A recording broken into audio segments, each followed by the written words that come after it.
Bumkin Bunnykin by Nanny Linda.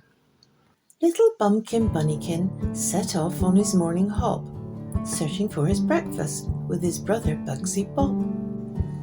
They hopped down through the meadows, down to the gushing stream, where they found the lush green grass, which was every bunny's dream. While they were grazing, sniffing and hopping, Mabel the moo cow wandered by and said, "Watch out for old Farmer Grits. He's with Pinky Pig cleaning out her sty. He came home in a very bad mood this morning when he returned from the local town, and he has got his shotgun with him, so you had better keep your fluffy heads down." "I wonder what his problem is," said Bugsy Bob with a grin.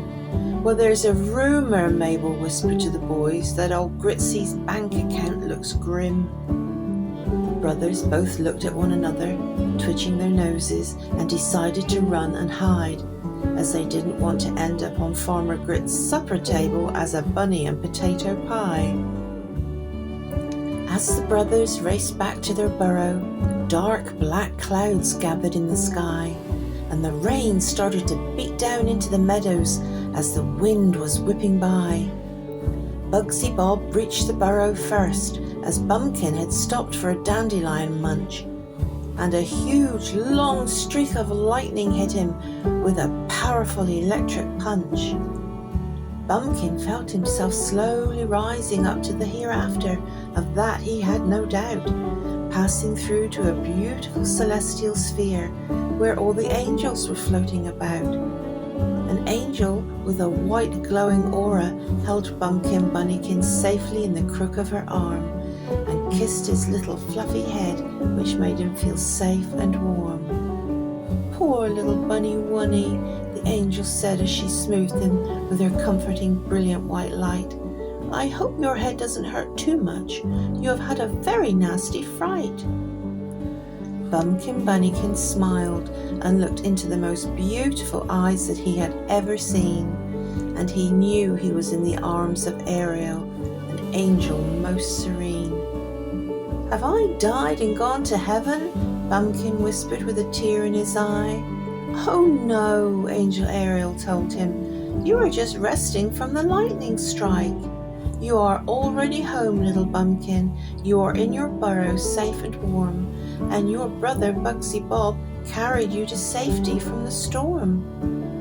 As the days came and went, Bumkin rested, and eventually his body was healed, and the hair on his head regrew in a brilliant white patch, and a special power was revealed.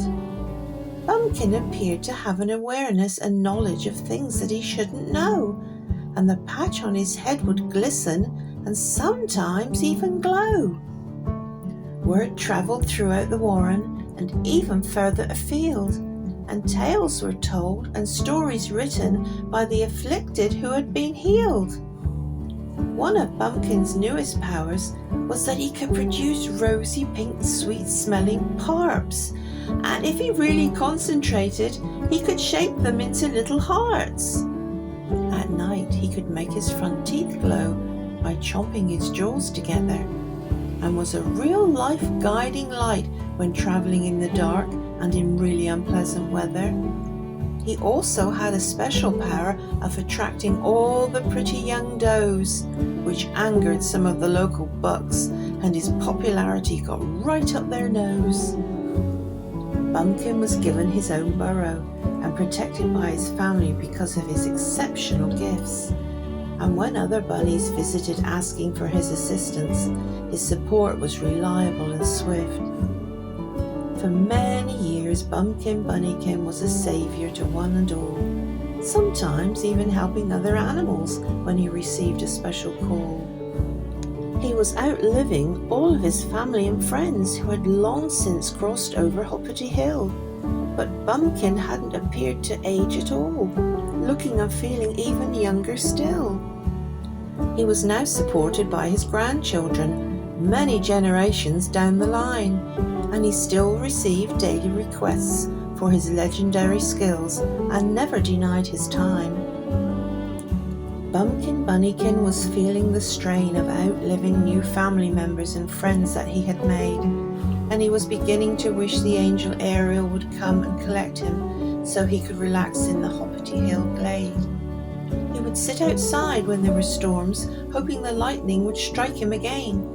But all that ever happened was that he got a soaking from the snow, hail, wind and rain. "I don't want to live forever," he cried. "I never even asked for this job. Angel Ariel, please come and help me. I really miss my brother Bugsy Bob." One night, after a very hectic day, Bumkin Bunnykin dreamt he saw Hoppity Hill, and he was running with his brother Bugsy Bob, and it gave him such a thrill. And as Bumkin reached the top of the hill, being chased by his brother Bob, he saw the Angel Ariel, who gave him a smile and a nod.